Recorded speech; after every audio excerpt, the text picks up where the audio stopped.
작년 여름방학에 아르바이트를 했던 때의 이야기다. 작년 여름방학 직전 나와 친구 A, B는 학교 게시판을 살피고 있었다.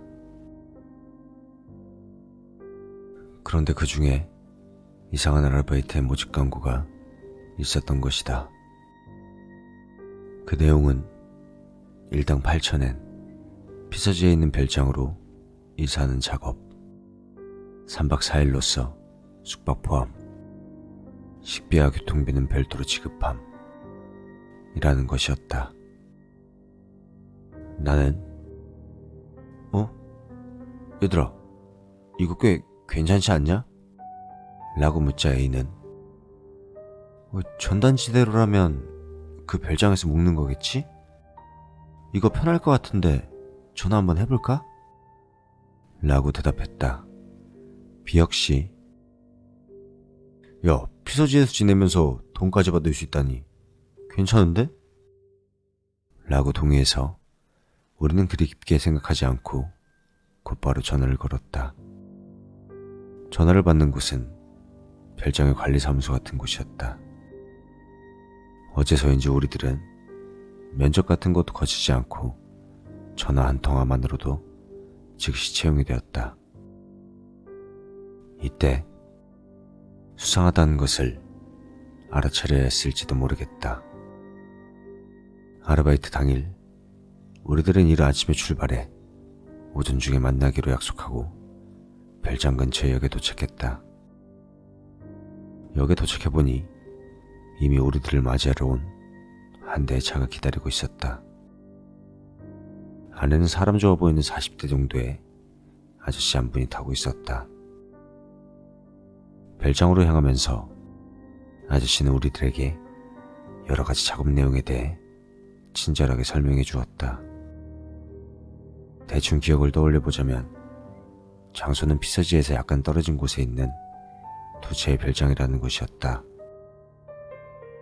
건물이 노후되고 입지가 영 좋지 않아서 주인이 찾지 않게 되고 어차피 살 수 있는 사람도 없을 것이라는 생각에 헐어버릴 예정이라고 한다. 그 안에 물건을 모두 옮겨내어 집을 쉽게 허물 수 있게 도우는 것이 우리의 일이었다. 덧붙이자면 짐을 옮기기 위해서 매일 저녁 밴이 오지만 그 작업 자체는 우리들 3명만 하기로 되어 있었다. 식사는 그 밴에 실어서 매번 가져다 줄 테니 걱정할 필요 없다고 하며 별장은 두 곳 모두 전기, 가스, 수도가 연결되어 있다고 했다. 휴대폰은 터지지 않았지만 전화가 비치되어 있어 불편한 점은 없을 듯 했다. 또 잠을 자려면 자고 싶은 방에서 자도 되지만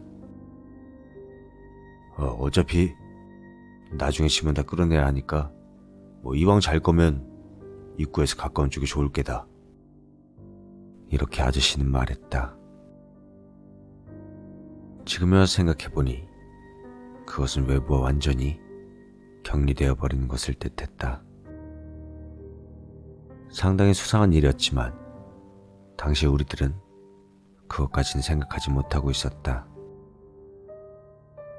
별장에 도착하고 나서 우리들은 조금 당황했다.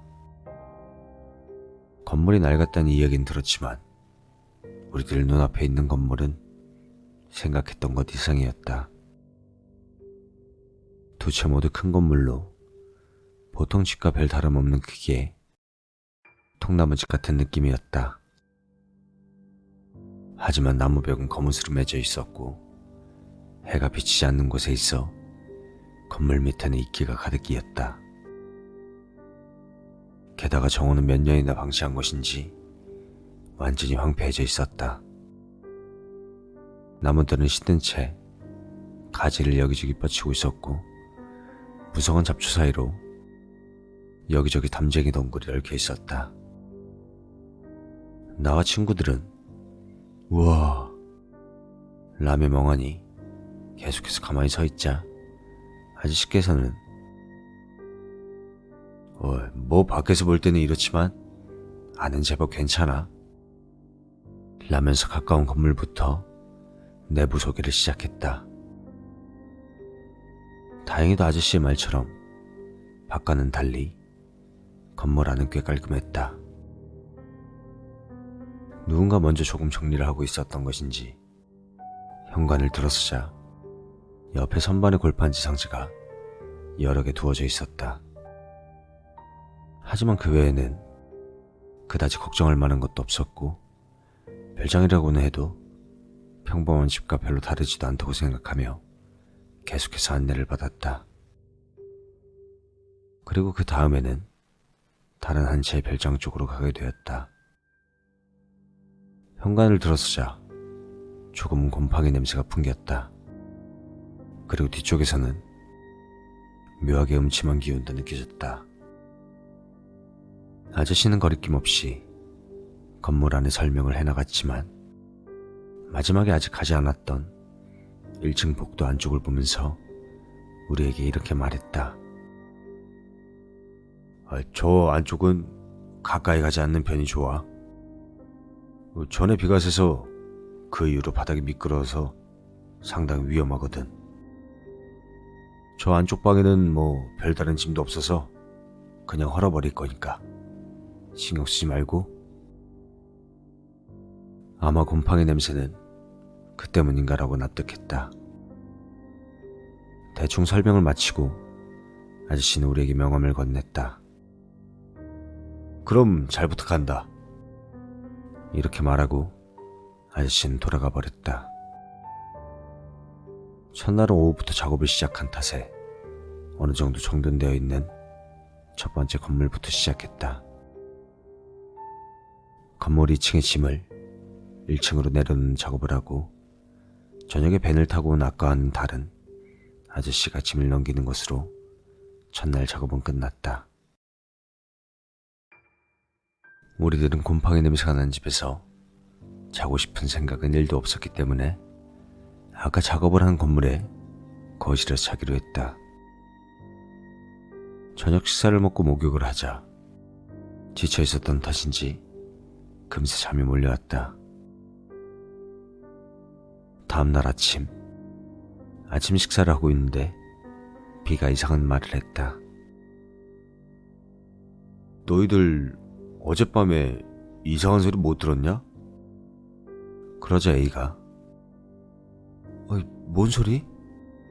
이렇게 반문하자 B는 아니 밤에 잠이 깨서 화장실에 갔었는데 밖에서 무언가 질질 끄는 것 같은 이상한 소리가 들렸거든.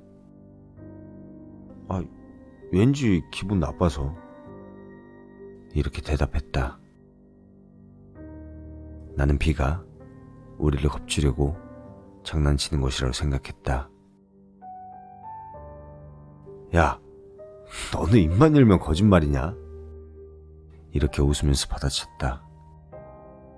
하지만 B는 진지한 얼굴로 장난 아니라 진짜로 들었어. 이렇게 말했다.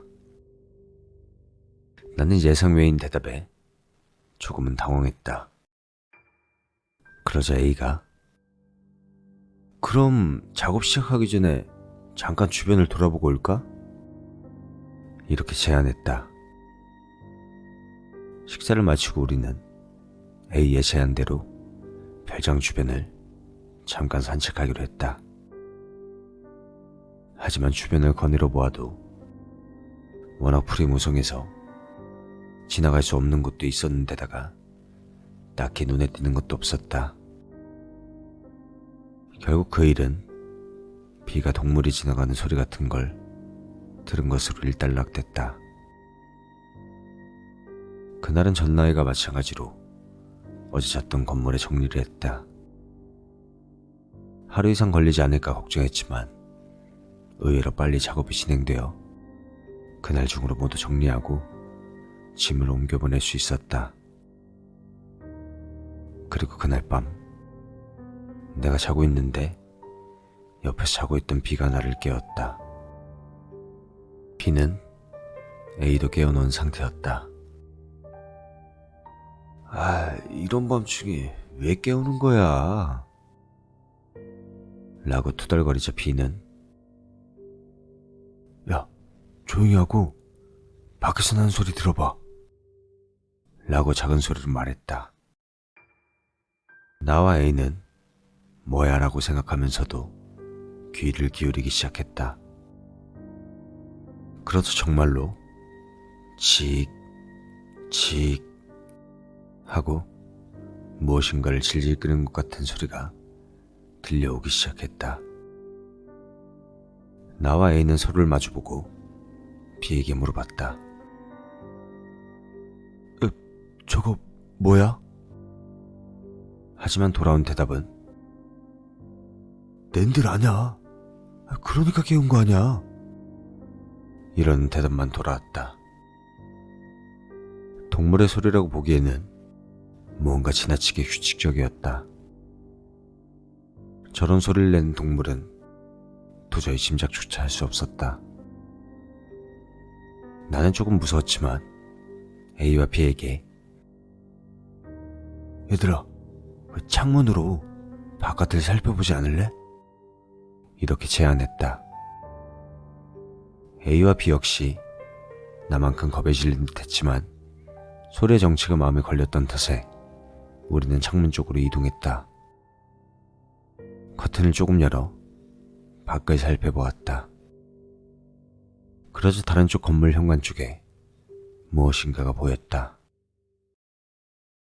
어두운 가운데 달빛 외에는 밝은 빛이 없었기 때문에 무엇인지는 잘 보이지 않았지만 1m 조금 넘어 보이는 어린아이 정도의 사이즈의 무언가가 흔들흔들거리면서 거무스름한 것을 질질 끌고 있는 것처럼 보였다.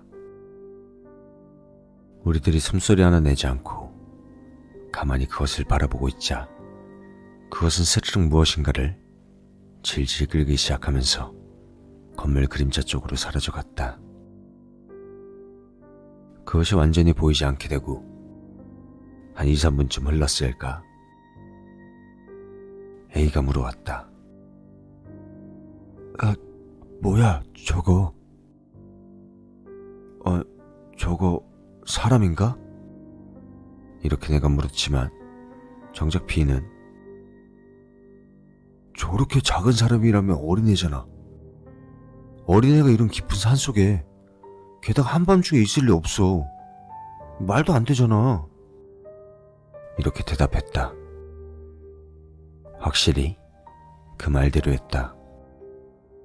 그렇다면 저것은 대체 무엇이란 말인가? A가 일단 확인하러 갈까? 이렇게 제안했다. 하지만 나는 완전히 겁에 질려 절대 그럴 수 없었다고 했다. 아니야. 어차피 내일 저쪽 건물을 정리하러 갈 거잖아. 그때 같이 확인하자. 이렇게 바로 말했다. A와 B도 내지 무서웠던지 모두 그렇게 하자고 동의했다. 그리고 그날은 어떻게든 잠을 정했다. 다음날 아침 피로와는 분명히 다른 이유로 우리의 다리는 무거웠다. 하지만 지금은 어젯밤에 그것을 확인하러 가지 않으면 안 될 것 같았다. 나와 AB는 가까이에서 나무먹들을 주워 손에 꽉 쥐고 겁을 내면서 어젯밤 그것이 보였던 부근에 덤불을 조사하기 시작했다. 잡초를 헤집으며 별장 뒤편에 덤불을 조사하는 도중 막대기 끝에 무엇인가 부드러운 물건이 닿았다. 나는 A와 B에게 야, 얘들아, 여기 뭐가 있는 것 같아. 이렇게 외쳤다. 덤불을 밀어 헤쳐보니 그것은 하수구에 진흙같이 생긴 무엇인지 알 수 없는 질척질척한 검은색의 물체였다. 자세히 보니 그곳에만 있는 것은 아니었다. 띄엄띄엄 여기저기 떨어져 있었던 것이다. 뒤를 따라가면 별장 뒤의 벽에도 찰싹 달라붙어 있었다. 게다가 그 물체의 흔적을 따라가 보니 정말 별장 마루 밑쪽까지 자국이 계속되어 있었다. 그렇지만 그 이상 다른 이상한 것은 없었다. 마루 밑쪽도 살펴봤지만 입구 부근에 그 질척질척한 물체가 있는 반면 안쪽엔 없는 것 같았다. 나도 A도 B도 왠지 조금 기대하고 있었던 것이 빗나갔던 것인지 김이 빠진 느낌이었다. 우리는 결국 어딘지 꺼림칙한 느낌을 가지고 이사 작업을 계속하기로 했다. 오후가 되고 2층 부분이 슬슬 정돈되기 시작할 무렵 조금 쉬자고 B가 말을 꺼냈다. 그러자 1층에 있던 A가 얘들아, 잠깐 이쪽으로 좀 와볼래? 라며 우리들을 불렀다. 1층으로 내려가 보니 A는 전에 비가 새서 바닥에 곰팡이가 피고 있다던 복도의 앞 근처에 서서 우리들을 손짓으로 부르고 있었다. B가 야, 왜 그래? 무슨 일 있냐? 이렇게 묻자 A는 이 안쪽에서 뭔가 부스럭거리는 소리가 나는데 뭔가 있는 걸까? 어제 그거라던가 라고 정색을 하고 말했다. 나는 순간 오싹했지만 겁내고 있는 것을 들키고 싶지 않았기 때문에 그럼 확인해볼까? 이렇게 제안하고 가고 싶진 않았지만 복도 안쪽으로 걸어가기 시작했다. 그러자 안쪽으로부터 바스락, 부스럭 이렇게 무엇인가가 꿈틀거리는 소리가 들려왔다.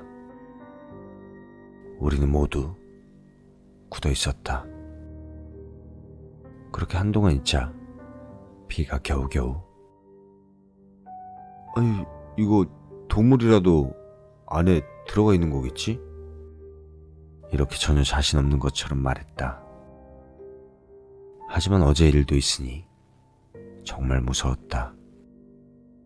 그렇지만 공포와 더불어 확인을 하고 안심하고 싶다는 그런 기분도 공존하고 있었다. 그래서 우리는 용기를 쥐어짜내 어둑어둑한 복도 안쪽으로 들어가 보기로 했다.